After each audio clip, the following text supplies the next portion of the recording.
And what are you putting on there? The Redmond's real salt? Redmond's real salt. You guys, Kerry really does use it. This is the stuff. So you do the Wagyu beef tallow. This stuff is kind of expensive. A friend of mine gave me one of these. I used the whole container over the last 4 months. Jen just bought me this. I guess it was a little bit of a birthday present. I'll take it because yeah, it's a great present. You do that, and then the Kerrygold butter. Ooh, it's the Kerrygold, man. You put that in the end. You drizzle it over the steak. All right, so this thing is searing hot now. And you put some of the beef tallow down, right? Yep. This is gonna make some smoke. This is why it's good there's no one upstairs right now. This is what I normally do is I get the fatty part, like that. That's the sound you want. Because that makes some of the juice too. This is the tricky part. So my hands are clean. I gotta get a couple going at once. Oh, you're all good. I could end up overcooking this if I wait too long. Actually, I don't know if I'm gonna fit 4 in this pan. This is the famous pan everyone asks me about. This cast iron skillet. We do the beef butter, bacon, eggs in it. And then we fill this thing up to the top. I made some yesterday. Jen made me some yesterday. I've been eating, since I got down to my goal weight, I've been eating so much more. Every day I gotta have my power bowl, which is beef butter, bacon, eggs in a bowl. Every day I eat a steak, not normally this big. And every day I usually have some bacon, or some hamburger patties. Hamburger patties. All right, this is gonna be tricky. I don't think these are gonna fit. Let's see here.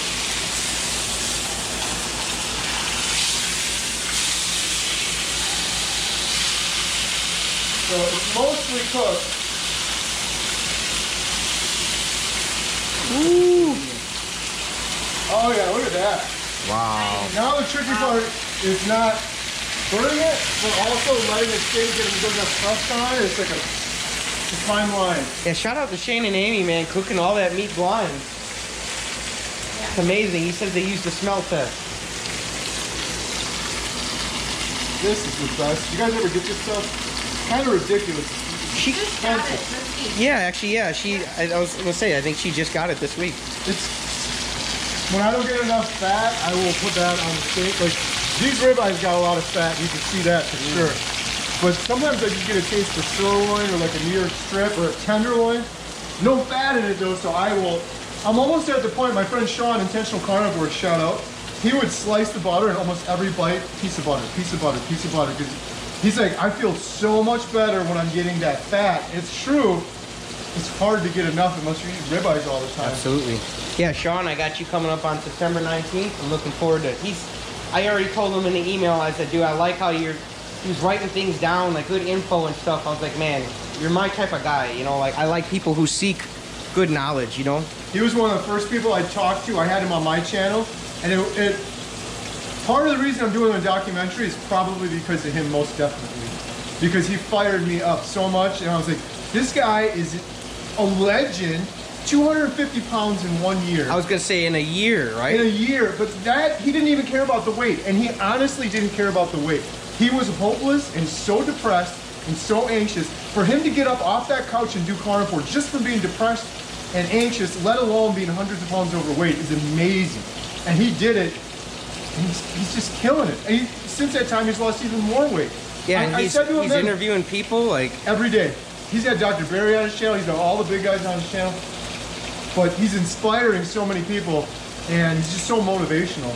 Yeah, I love the Dr. Barrys and the Anthony Chaffees, but like we need the Seans, man. Yes. We need the Shane and Amy's. We need the Bills. Yep. Because it's when you see someone who's very similar to you doing it, you know, it's like one thing to see Dr. Barry and you're like, well, maybe it's because he's a rich doctor and he can afford all these steaks, or oh, Anthony Chaffee, of course, you know, he plays rugby and he looks incredible.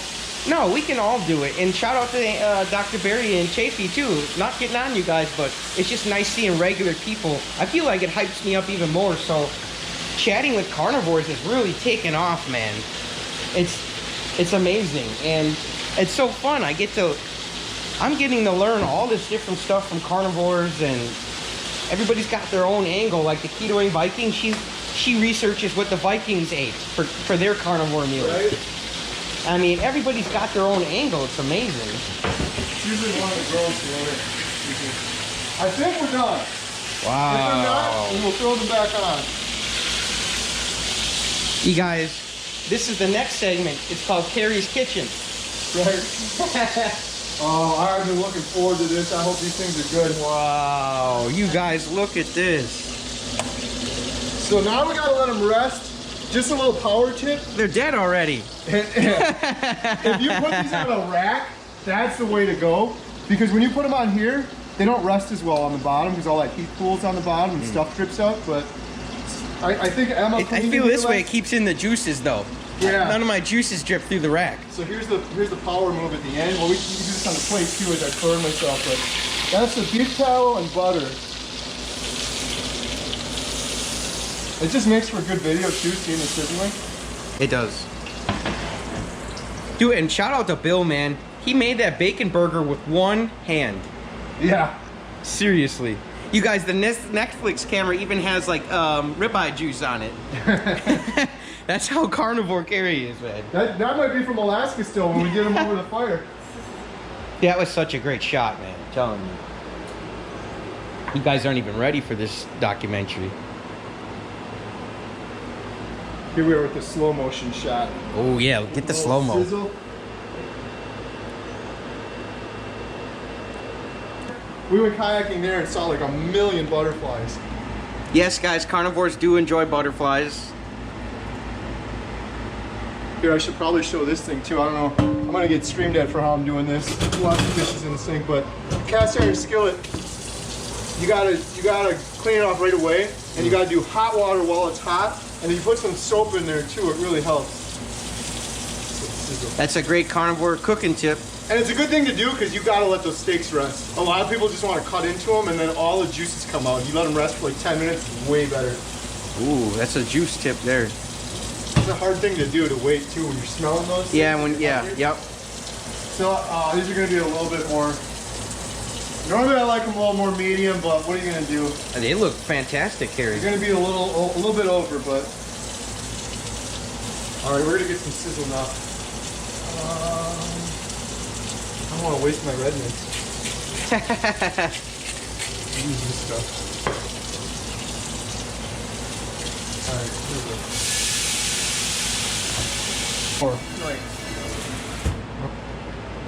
Cool. Wow, you guys, it's eating time.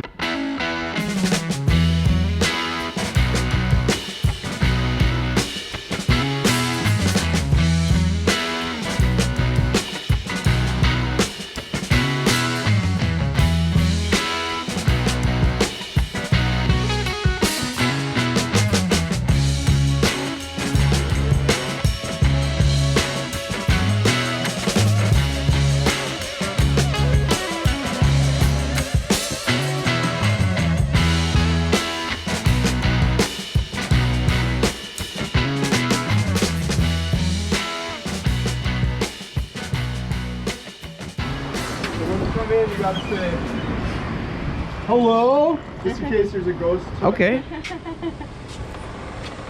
Yeah, I'll show you the YouTuber I like, man. He does ghost videos, man. Hello. Oh. It's a little messy right now, but No, you're all good. here's the world famous. William loves Paw Patrol. Chase. Oh yeah, we're getting Paw Patrol. The movie?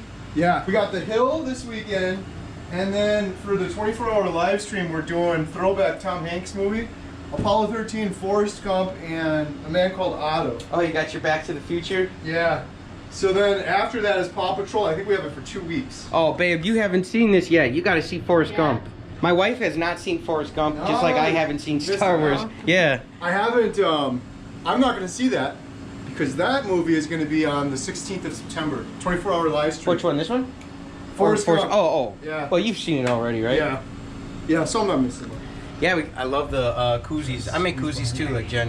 And then we get all the grass-fed beef sticks. They're like 1 carb each. Ooh. And it's been crazy. This whole thing was filled up like 2 weeks ago. We've been having some carnivores coming in here buying stuff. That's awesome. It's been going. But everyone's been asking for some snack. I'm like, okay, pork rinds. Did you ever eat these?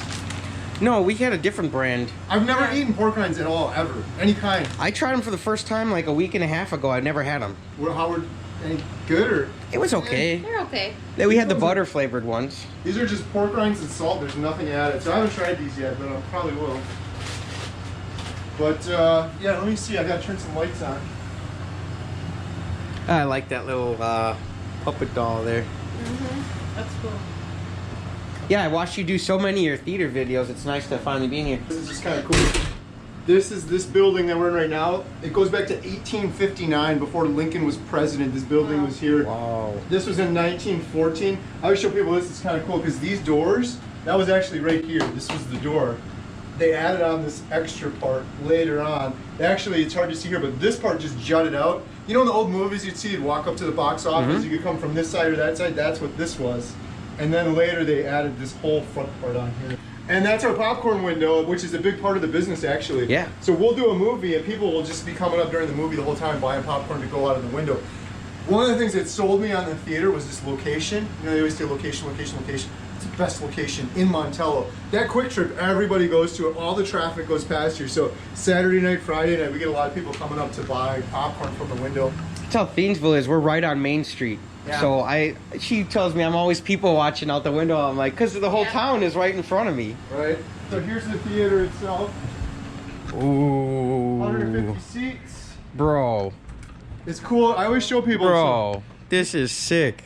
These seats right here, when we first came to Montello 8 years ago, Jen and the girls and I, we sat in these seats. It was all these seats, and there was 200 of these wood seats. The previous owner upgraded these like 5 years ago. She got these from an old market. Few less, because I remember you said in the video, every time they get new seats, they're bigger. Now they're sleeping at the movies. Yes.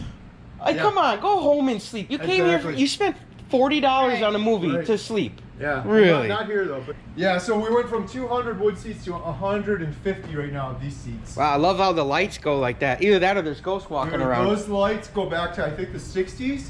I'll show you that. So that was the stage. So that we did all these. Got my glasses on still. They had thousands of plays that played here on the stage before it was ever even a movie theater. Wow. And one kind of cool thing. Well, it was an opera house, right? Opera house, yeah. So this is the stage. The stage goes way back there. If you look at these lights, they're kind of old school. But this metal right here, this was from back in the day when they would have stage shows. We didn't have electricity here in 1859. So they had gas lanterns right here, and this used to, before they painted it black, it was just a metallic color. It would reflect off, and that's what lit the stage up. No electricity in this building when it came out. The whole building was heated by firewood. Firewood, back in the day. So there used to be lanterns that hung down here. They were gas lanterns. That's what lit the whole place This is up. where you're going to do the live stream, right? This is right where I am, and I did the 10-hour. We're going to do half of it right here from this seat. I'll be sitting here for 12 hours. Oh. We got all the lights and stuff set up right here.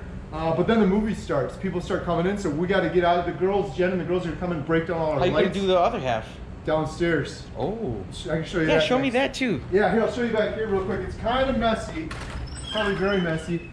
But This is where the ghosts are. this is where all the ghosts are, so I got to show you that. So this is where you are when you're doing your live streams? Down in this area. Yeah, nice. This, Jen and I added all this in. There was nothing down here before. This is the old projector. This thing is so cool. Whoa. Just real quick. This looked like an oven when you're cooking steaks. This is a carbon arc projector. You know how when you weld, you get that bright light?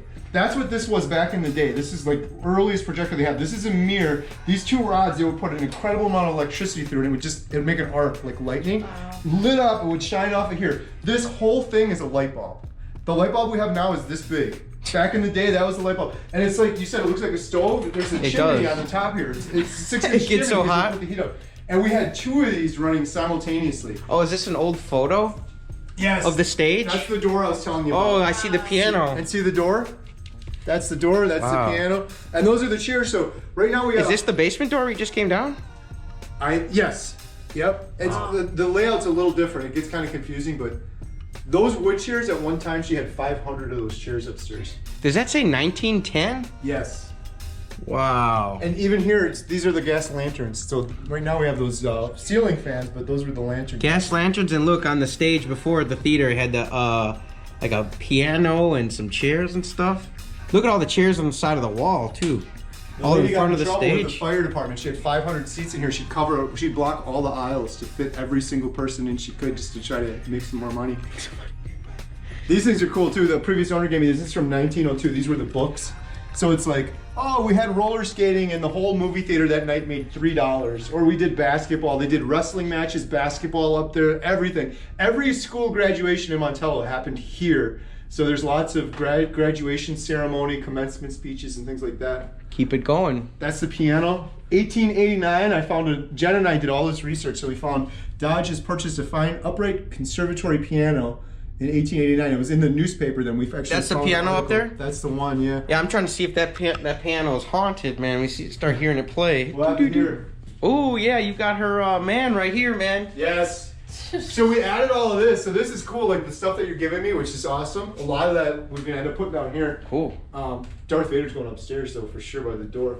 This is Indiana Jones soundtrack. It's just so man. cool. I was playing this and a dude came in and he was like, "Where did you get that?" I was like, "It was here when we bought it. It was in the projector." He's like, "That's my record." He used to be a projectionist here in the 70s, and he said every night before the movie, that played every single night. Wow. And then my daughter Katie found these speakers upstairs. These speakers are the earliest speakers you can get. They go back to like the 30s. Wow. And that's what they used to play on the movies for the Wow, yeah, a lot of Harrison Ford, man. Yes, he's everywhere. Posters everywhere. Yeah, so that thing was the light bulb. Shine through here, and the movie would go through here, like the film. A lot of people don't know this. Like, you see one of these things? This is only 15 minutes of a movie. So when you play a movie, you would have like 6 or 8 of these, or some even more. Whoa. And what they did in the day was they would play reel 1 on this projector, and then they'd have a whole duplicate setup of this. Reel 2 would play in the next one. The projectionist would have to turn this one off when it got to the end of the reel, quickly turn the other one off, get that thing sizzling hot with the arc going, and then they would go back and forth as he's up there just dripping in sweat. And this stuff is hugely flammable back in the early days. This isn't, but the earlier stuff was. So it was all at like the risk of burning the whole place down. This is, when I was a kid, like you love movies, right? Yeah, I love When it. I was a kid, you'd walk by the projector door and I'd be like, oh man, that'd be the coolest job ever. Go in there? Wrong. It's the worst job in the world. Now it's probably a lot easier, right? Now it's easier. Just hit yeah. the play button, and I then hit you the can play sit button, back there on yeah. your phone, play Candy But Crush. Even that's kind of hard too, because like the 2 setup, that's just for 1 screen. Most movie theaters had 6 screens, so this dude would do it here, and then he'd go to screen 2 and get that one going, and then screen 3. It was just a horrible job. Dude, you need Carnivore just for that job. Yeah. So you don't pass out. So the bathrooms are down here. They're kind of nice actually. The previous owner upgraded all these. Jen just added these old photos, which are kind of cool. Nice, Marilyn Monroe. But it's kind of nice bathrooms for being such an old building. It's very nice 1859. bathroom. So these were all updated. And See, and then- that helps people want to come, because if the bathrooms aren't nice, they're like, you know what, Right. This is a mess, but it's kind of cool in here. This is called the letter room. This is for the marquee outside. Oh. These letters go back to like the 30s. They're so old. The previous owner told me she had people offering her big money because they were like, dude, can I just buy a tea off of you, please? We lost all I our thought those teas." were like plastic, but no. They're metal, and they're much bigger than when you look on the sign out there. So every week, the girls are starting to do it now. I used to do this all by myself. You get in wintertime, you get up there, you gotta pull a whole sign down, put a whole new one up, and that's what these letters are.